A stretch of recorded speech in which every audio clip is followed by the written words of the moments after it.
Welcome everyone.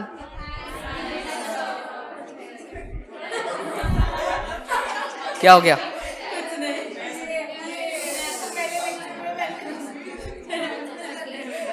चलो, strategic management का subject पढ़ के आए हो आप? नहीं है सर, ऑब्वियसली नहीं। अच्छा, 12th स्टैंडर्ड में कितने लोगों का वो था, क्या कहते हैं उसको, ओसी ओसी ओसी। तो उसका ऐसा बहुत ज्यादा इससे लेना देना नहीं, ठीक है?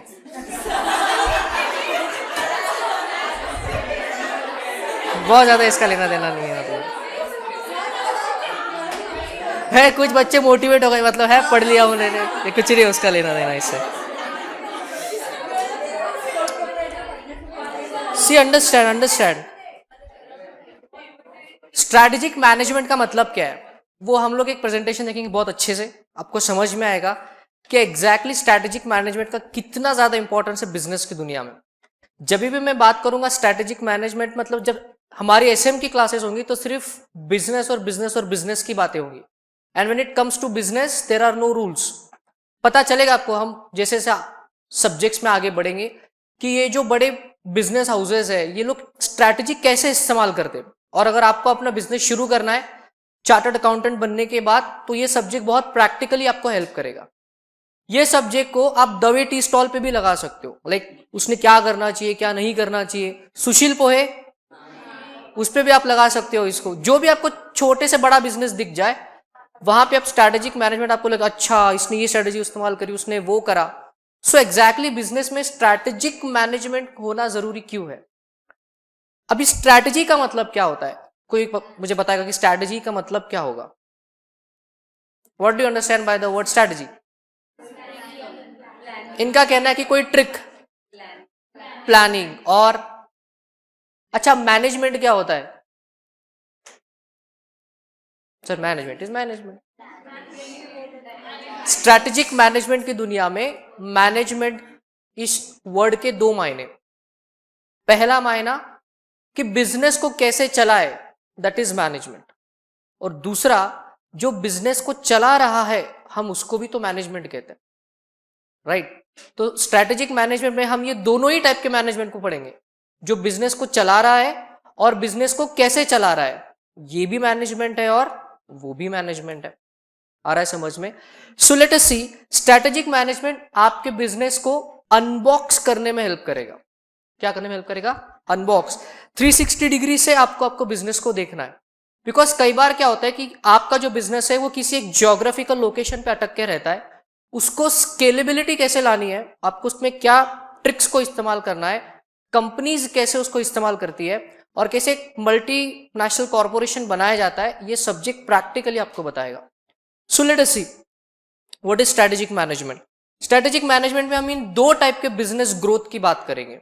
एक होता है एडिशन से ग्रोथ और एक होता है मल्टीप्लीकेशन से ग्रोथ। क्या दोनों ही ग्रोथ है? हाँ, एडिशन से भी ग्रो होती है और मल्टीप्लीकेशन से भी ग्रोथ होती है। नाउ लेट अस सी और क्या क्या आ सकता है। अभी एडिशन का जो ग्रोथ है ना, हम उसको बोलेंगे इंक्रीमेंटल ग्रोथ। जो एडिशन वाला जो ग्रोथ है उसको क्या बोलेंगे हम? Incremental growth. और जो मल्टीप्लीकेशन वाला जो ग्रोथ है उसको हम क्या बोलेंगे? Exponential growth. देखिए, अगर आपने बिजनेस चालू किया, पहले साल 1000 करोड़ का टर्नओवर, दूसरे साल 1100 का टर्नओवर, 1100 करोड़ का टर्नओवर, उसके बाद 1200 करोड़ का टर्नओवर, 1300 करोड़ का टर्नओवर, 1400 करोड़ का टर्नओवर, 1500 करोड़ का टर्नओवर। क्या आप ईयर ऑन ईयर ग्रोथ कर रहे हो?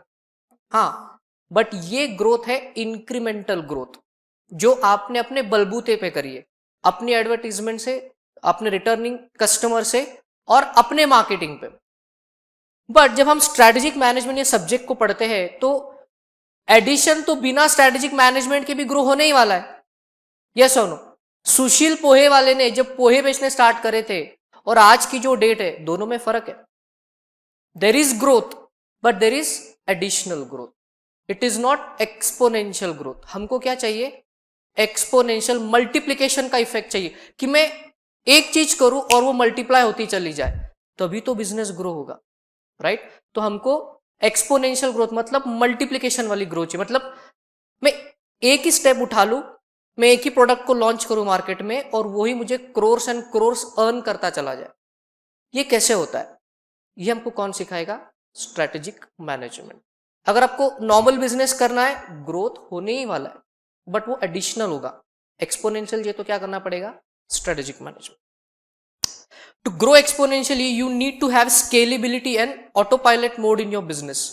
Now, what do you understand by the word scalability? अपनी कैपेसिटी को बढ़ाना, स्केलेबल प्रोसेस को करना।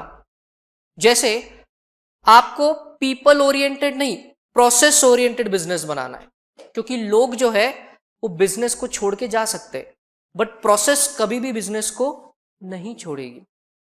स्केलेबिलिटी का ये मतलब है कि अगर मैं कोई एक रिकॉर्डिंग कर लूं, अब जैसे जो वर्चुअल क्लासेस चल रहे हैं, ये स्केलेबल मॉडल है, मतलब एट अ टाइम हम कम से कम 5000 स्टूडेंट्स को रिकॉर्डिंग भेज सकते हैं, बट हम एट अ टाइम 5000 स्टूडेंट्स को अलग अलग सिटीज में लाइव नहीं पढ़ा सकते।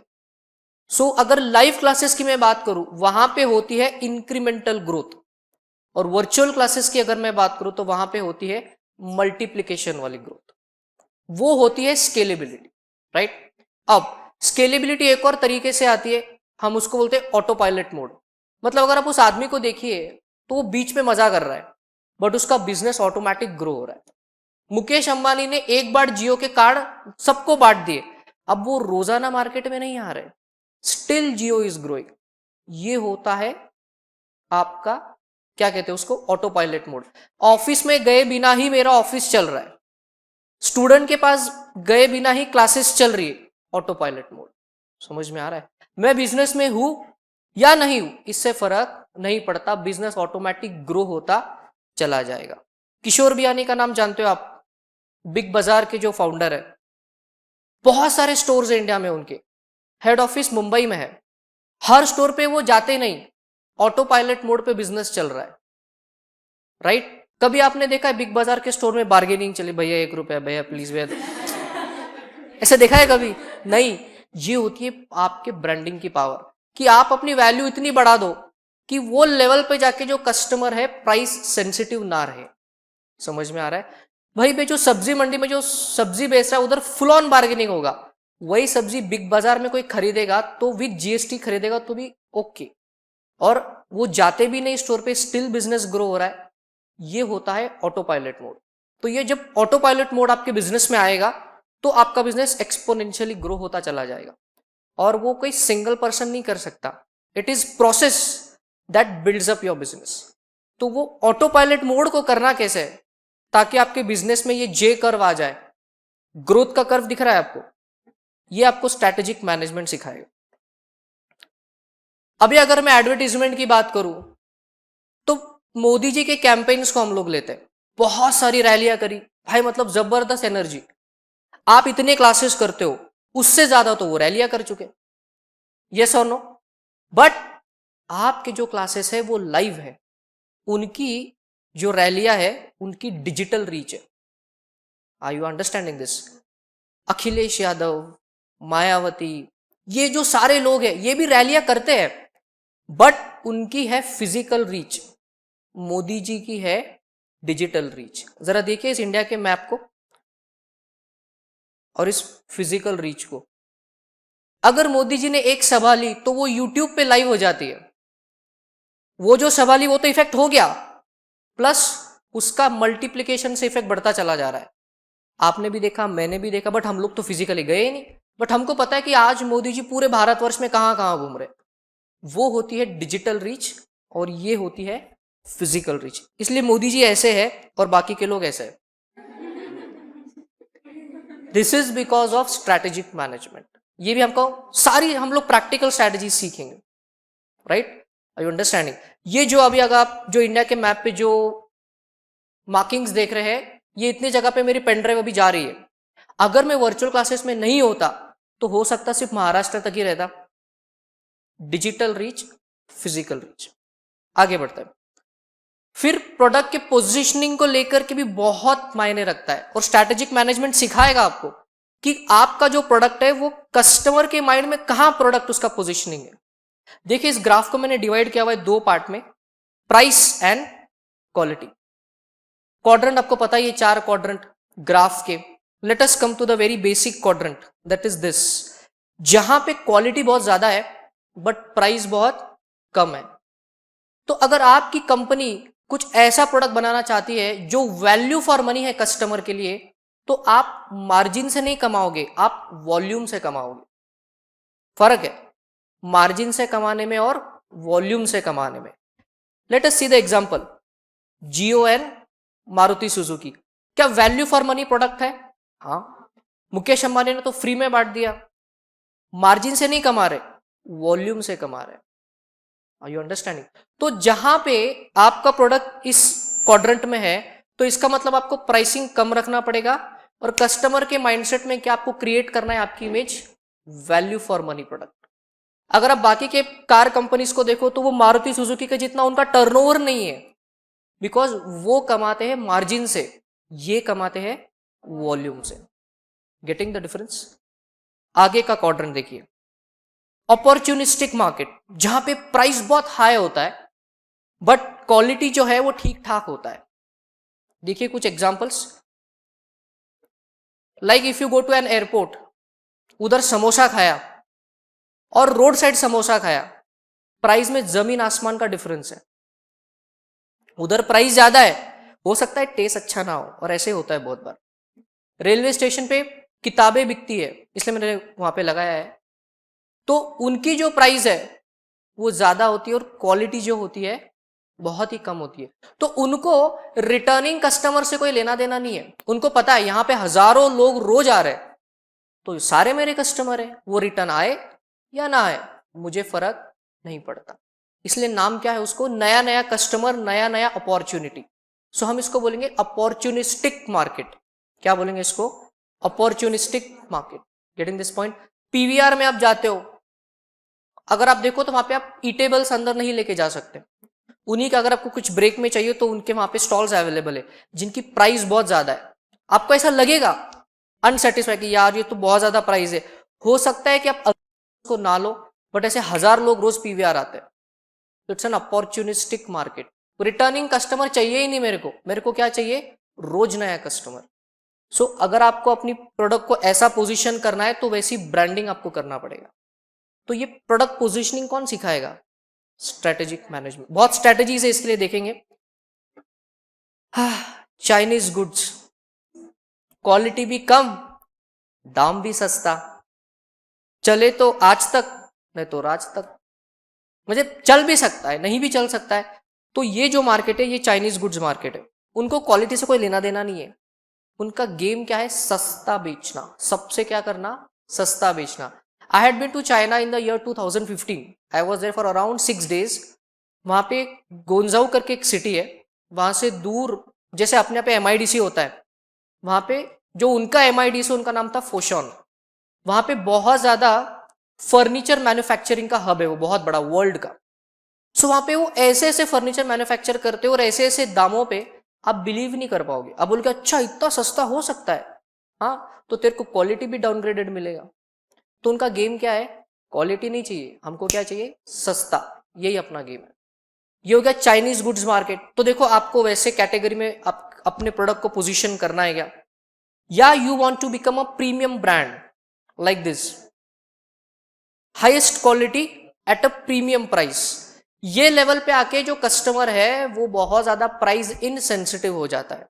जैसे अभी जो अगर एप्पल का आईफोन ले लेगा या बीएमडब्ल्यू में घूम रहा है, राइट, अगर आपके पास एप्पल का आईफोन है तो आप 2000 रुपए का भी उसका बैक कवर लेने के लिए आगे पीछे नहीं सोचोगे। वाई? बिकॉज आपने 1 लाख रुपए खर्च कर रखा है फोन पे, उसको प्रोटेक्शन के लिए 2000 रुपए इज नथिंग।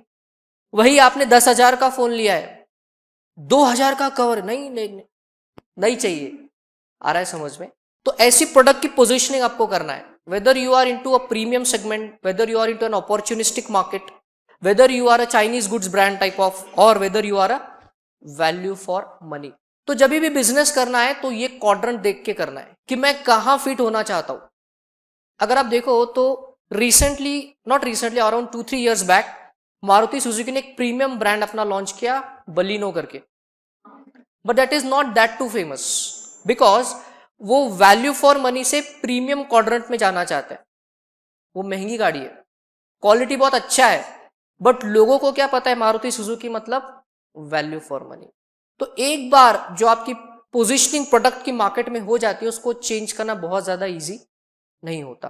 BMW 15 लाख में गाड़ी आ रही है, बिलीव होगा क्या आपको?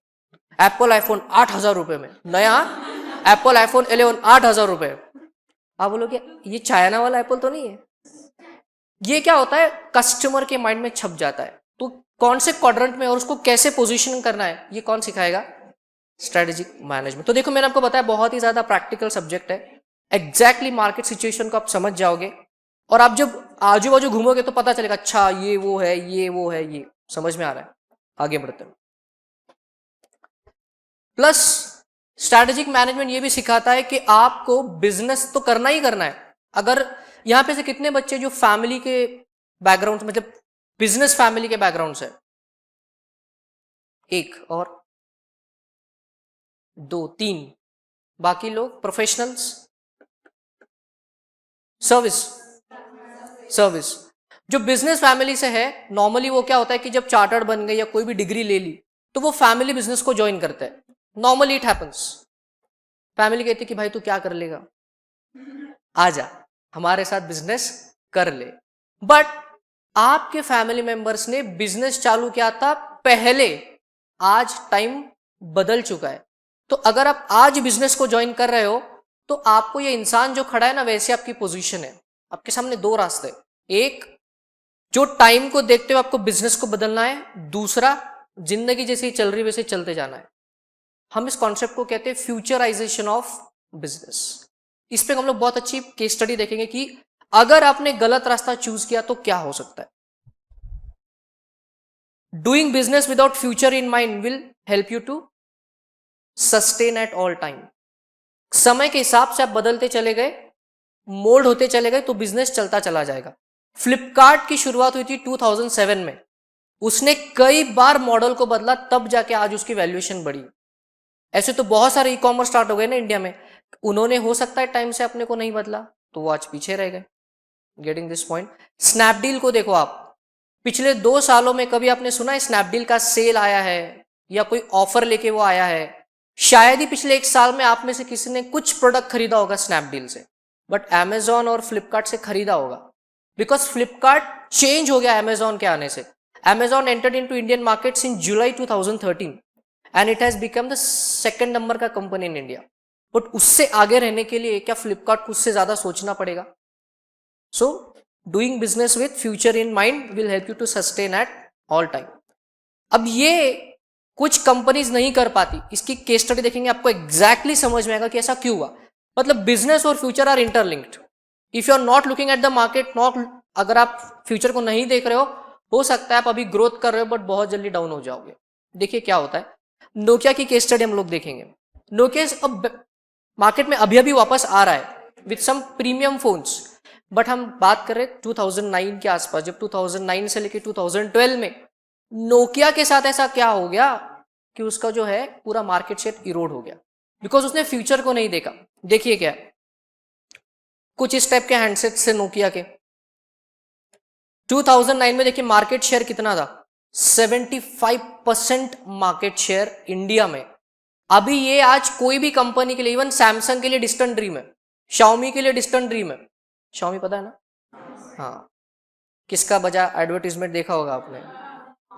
वो कंपनी का भी इतना मार्केट शेयर नहीं है, बट इनका उस टाइम पे उतना मार्केट शेयर था। जीएसएम के हैंडसेट प्रोडक्ट में नंबर 1 इंडिया में। तो ऐसा क्या हो गया, और अनबीटेबल लीडर। बट ऐसा क्या हो गया कि ये मार्केट से ऐसे फुर्र हो गए। Something wrong happened at Nokia. कुछ मैनेजमेंट ने गड़बड़ कर दी। तो क्या सर उनको समझ में नहीं आया था क्या कि हमारे साथ गड़बड़ हो रही है? समझ में आया था, बट कुछ गलती हो गई। देखिए, major shift in the operating system space. दुनिया की 2 सबसे बड़ी जो कंपनीज है, एप्पल एंड गूगल, उन्होंने एक मेजर शिफ्ट लाया फोन्स में। That is in the year 2007। Apple ने अपना iOS लॉन्च किया, एप्पल का आईफोन, जो एक टच एनेबल्ड डिवाइस था जिसपे कोई बटन नहीं है। यूट्यूब पे आपको स्टीव जॉब्स का वो वीडियो दिख जाएगा जहां पे उन्होंने आईफोन का फर्स्ट टाइम इंट्रोडक्शन किया था। तो वहां पे जब उन्होंने इंट्रोडक्शन किया था तो उन्होंने लोगों को ऐसे बताया था कि ये देखो, ये जो कॉन्टैक्ट लिस्ट है, आप इसको ऐसे स्क्रॉल करके ये स्क्रॉल होती है and it works like magic. तो उस टाइम पे वो मैजिक लगता था, आज क्या है ठीक है, बट मैं उस टाइम की बात कर रहा हूं। 2007 में ये हो गया। 2008 में गूगल ने एंड्रॉइड को लॉन्च किया। तो दुनिया की दो सबसे बड़ी टेक जायंट्स ने मेजर शिफ्ट किया मार्केट में। क्या किया उन्होंने? टच एनेबल्ड फोन्स को लेके आ गए। और यही वो टाइम पीरियड था जब नोकिया इंडिया में नंबर 1 था। 2009 75% मार्केट शेयर, वही दौर चल रहा है। आगे हुआ क्या? 2009 में इंडिया में किसने एंटर करा? सैमसंग ने। और सैमसंग ने बहुत सारे ऐसे फोन लॉन्च करे जो सीधा नोकिया के हैंडसेट्स को टक्कर दे रहे थे और उसकी प्राइस भी कम थी। थोड़ा सा स्टाइलिंग मॉड्यूलिंग लेकर के आ गए, कलर अच्छे लेकर के आ गए। तो नोकिया के लिए कंपटीशन क्रिएट हो गया कि अब तक तो अनबीटेबल लीडर, अब क्या हो गया? कंपटीशन क्रिएट हो गई। और सैमसंग एक पावरफुल कंपनी है। सो हुआ क्या कि नोकिया और सैमसंग में झगड़ा शुरू हो गया। उस टाइम पे उन्होंने एक फोन लॉन्च किया, नोकिया भी लॉन्च करेगा। नोकिया ने कुछ लॉन्च किया, सैमसंग उससे कम प्राइस में लॉन्च करेगा। तो actually they were fighting wrong competition, क्योंकि वो फ्यूचर था ही नहीं। वो जिस स्पेस में कंपटीशन कर रहे थे उसका कोई फ्यूचर ही नहीं था। वाई? बिकॉज एप्पल और गूगल ने ऑलरेडी मार्केट को कहीं और डायरेक्शन में शिफ्ट कर दिया था। अब हुआ क्या? नोकिया की सेल्स डिप होने लगी। तो नोकिया को समझ नहीं आ रहा था कि यार मैंने इतना बड़ा मेरा साम्राज्य खड़े किया इंडिया में 75% मार्केट शेयर के साथ, तो पर मंथ मेरी सेल डिक्रीज क्यों हो रही है? प्रोडक्ट भी अच्छा है, वैल्यू फॉर मनी है। मैं 4th क्वाड्रेंट की बात कर रहा हूं। Nokia was in the 4th quadrant, value for money और कम प्राइस पे। स्टिल द सेल्स पर डिपिंग डाउन। तो उन्होंने अपने एक मार्केटिंग टीम को, एक रिसर्च टीम को लगाया कि देखो मार्केट से फीडबैक लो, कैसा क्यों हो रहा है हमारे साथ।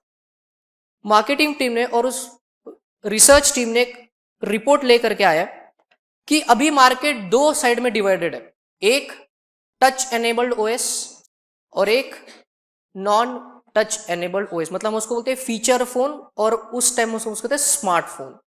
अब हो ये रहा था कि नॉन टच वाले जो फोन है वो लोग कम पसंद कर रहे थे और टच एनेबल्ड वाला फोन लोग ज्यादा पसंद करने लगे थे। In the western countries also. Nokia सिर्फ इंडिया का कंपनी नहीं है, इट्स अ ग्लोबल कंपनी। तो ग्लोबली सेल डिप हो रहा है।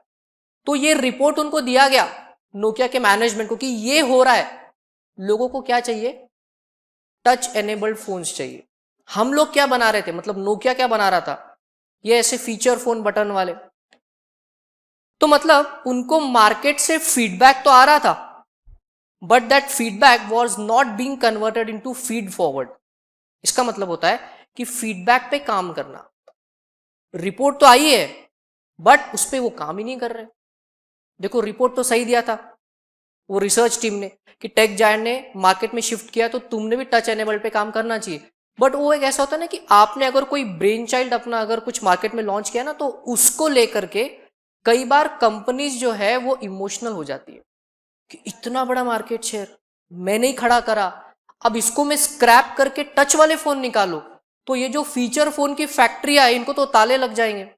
तो इतनी हेवी इन्वेस्टमेंट का मैं क्या करूं? प्लस उनके सामने सैमसंग भी खड़ा था जो उनको टक्कर दे रहा था फीचर फोन मार्केट में। तो इस कंफ्यूजन में वो अटक गए। Nokia was busy fighting wrong competition. और हुआ क्या? You all know, sale got dip dip dip dip dip. और उसके बाद तो बहुत उनका लेन देन हो गया। माइक्रोसॉफ्ट ने उसको खरीदा, उसके बाद वापस एचएमडी ग्लोबल ने उसको खरीदा जो अभी उसका पेरेंट कंपनी नोकिया ब्रांड का। और अभी वो इंडिया में टच एनेबल्ड के साथ लॉन्च हुए। प्लस उन्होंने एक और गलती करी, विंडोज फोन लेके आ गए मार्केट में जो किसी को पसंद ही नहीं आ रहे। उसके ना एप्लीकेशन है ना ही कोई उसका बहुत अच्छा एनवायरनमेंट था। गलतियां पे गलतियां करते चले गए बिकॉज फ्यूचर को नहीं देख पाए। उन्होंने क्या करना चाहिए था? एक तो एंड्रॉयड पे शिफ्ट हो जाते, आईओएस पे तो शिफ्ट हो नहीं सकते, वो एप्पल का अपना एक्सक्लूसिव है। तो उनके पास क्या बच गया था? एंड्रॉयड। उनको लगा कि अपन ऐसी ऑपरेटिंग सिस्टम लेकर के आएंगे जो कोई नहीं कर रहा। बट कई बार आउट ऑफ द बॉक्स इतना मत सोचो कि आप आउट ही हो जाओ। समझ में आ रहा है? ये हम नोकिया से सीखते हैं। और ये सारी कौन सिखाएगा? सोचना कैसे, strategic management. Does a multi-billion dollar business comes from $1 billion idea? क्या लगता है आपको? क्या एक बड़े बिजनेस को जन्म देगा क्या? कुछ एग्जाम्पल्स है आपके पास ऐसे? This is actually not the truth. This is actually not the truth. There is a difference between innovator and executor. There is difference between innovator and executor. जरा देखिए, पर्सनल कंप्यूटर्स सबसे पहले पता है आपको बनाए किसने थे? किसने? Steve jobs. वोजनिएक जो एप्पल के है ना. Xerox was the company. जो आप जेरोक्स निकालते हो ना आज, वो जो मशीन है, उसका नाम इतना फेमस हो गया कि वो photocopy is the concept. Brand का नाम जेरोक्स है. वो ब्रांडिंग का पार्ट अलग है, बट उसने पर्सनल कंप्यूटर 1975 में सबसे पहला ऐसा बनाया था. बट आज आपको दिखता है क्या? तो it was the innovator and these two were the executor. तो बड़ी आइडिया से ही बड़ा बिजनेस बनेगा ऐसा नेसेसरी नहीं है. कहीं से इंस्पिरेशन लेके उस पर अगर आप एग्जीक्यूशन कर जाओ विथ स्ट्रेटेजिक मैनेजमेंट, ये आपके साथ हो सकता है. Let us see some more example. Innovator, executor. Baidyanath कब से है? 1917 से. कंपनी का मैंने बर्थ ईयर यहां पे लिखा हुआ है. Dabur, Procter and Gamble, Hindustan Unilever, FMCG product के किंग है. सारी की सारी जो कंपनीज है आयुर्वेदिक प्रोडक्ट्स में भी है और एफएमसीजी में. देखो उनके बर्थ ईयर कहां कहां के. 2006 में कौन आ गए? जो जबरदस्त ग्रोथ करी है सबको पीछे छोड़ रहे.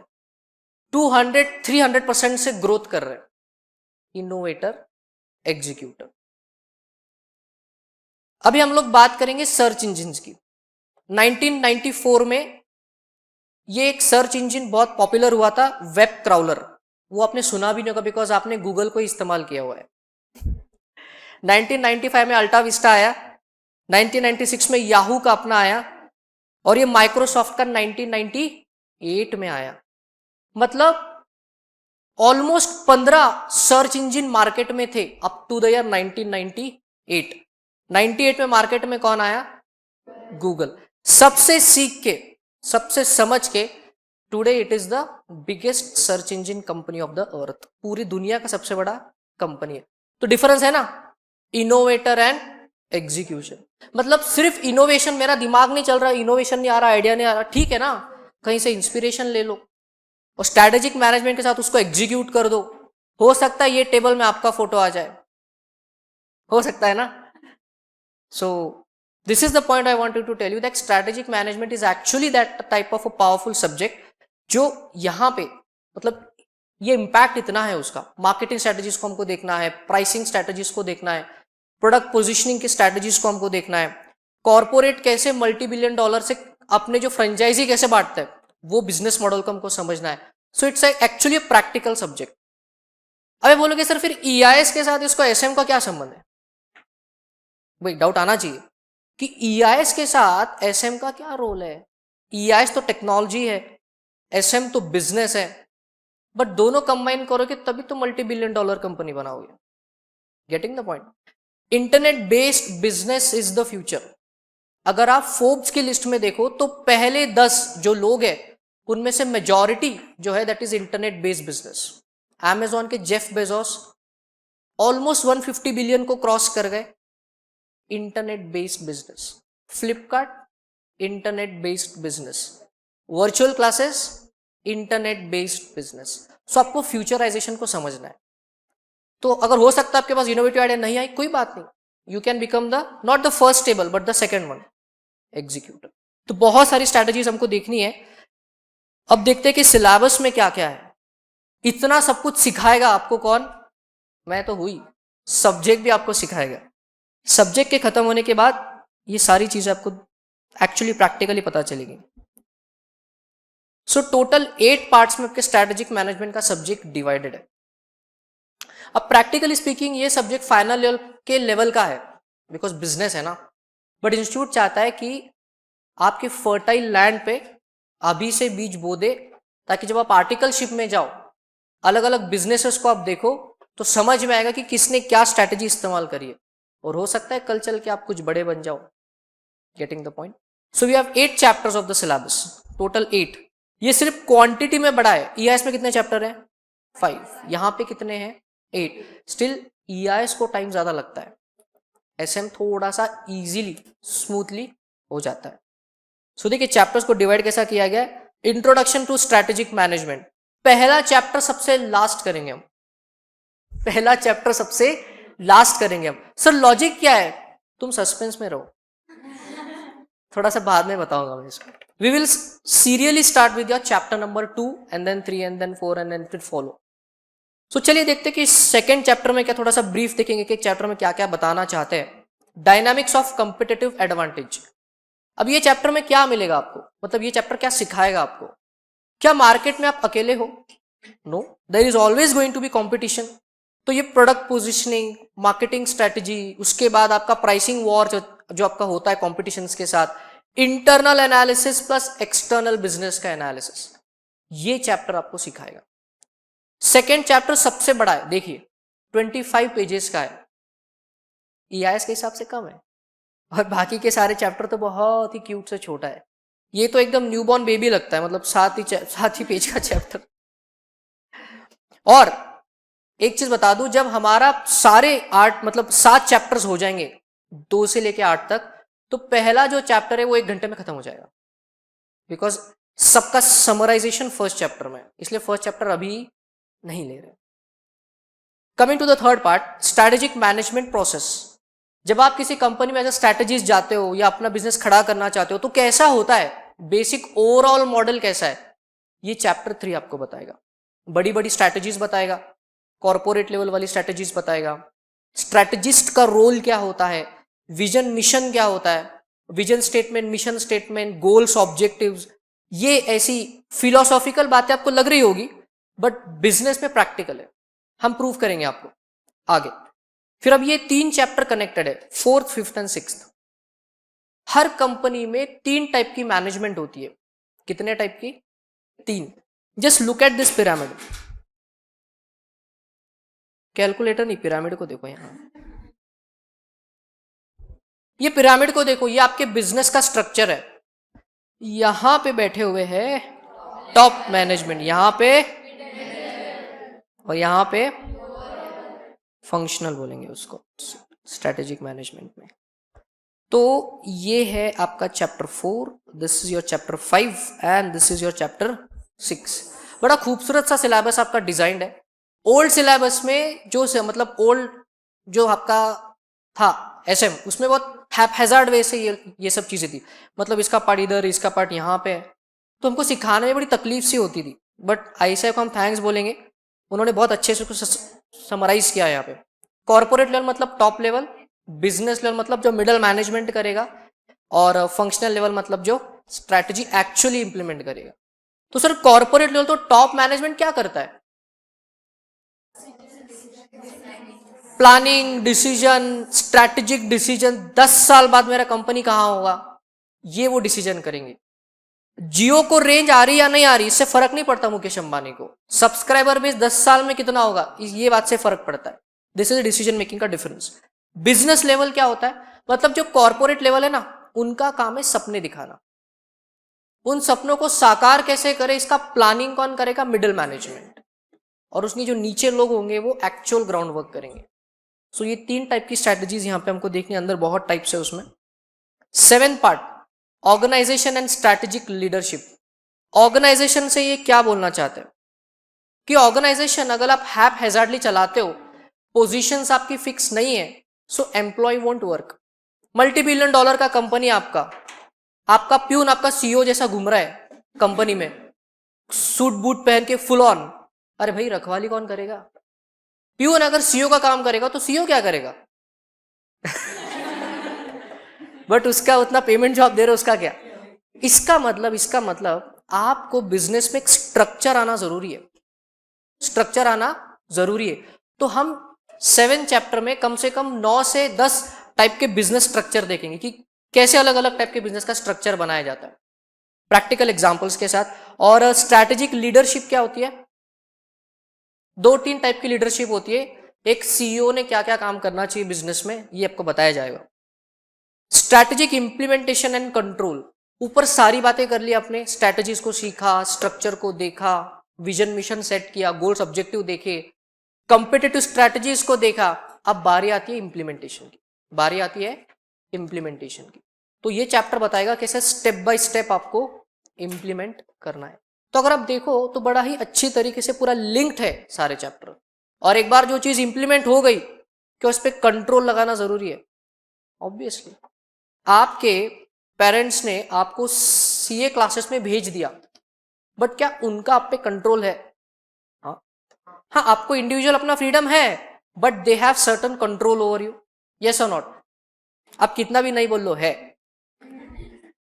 सो ये इंप्लीमेंटेशन होता कैसे है, उसका ऑडिट कैसा होता है, उसका कंट्रोलिंग कैसा होगा, ये हम चैप्टर 8 से देखेंगे। और फिर जब हो जाएगा तो 1 घंटे में किसको खत्म करेंगे? Introduction to strategic management. फिर से ये ऐसी नोट्स आपको मिलेंगी, कलरफुल नोट्स है सारी। और जैसे आपको ईआईएस में चार्ट्स मिल रहे थे,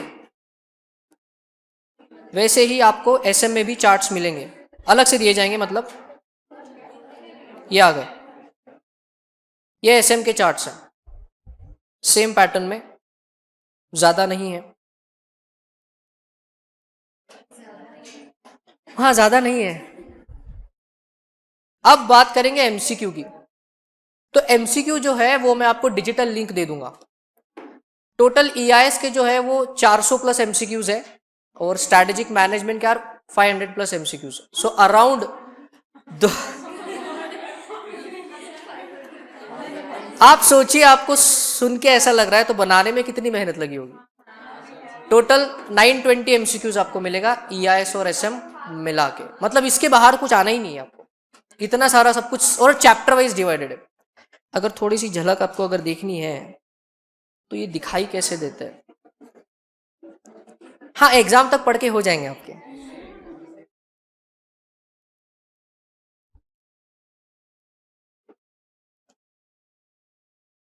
ये देखिए, ये ईआईएस एमसीक्यू की बुक है, खुल जा सिमसिम।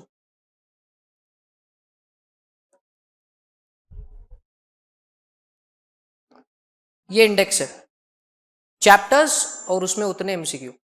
ऐसा आपको एसएम का भी मिलेगा, और ये इस फॉर्मेट में होंगे, और उसके आंसर उस चैप्टर के लास्ट में दिया रहेगा। तो ये आपको डिजिटल लिंक में प्रोवाइड करवा दूंगा। इंटरेस्टिंग लग रहा है स्ट्रेटेजिक मैनेजमेंट? सो इसी इंटरेस्ट के साथ आज के लिए इसको स्टॉप करते हैं। Thank you.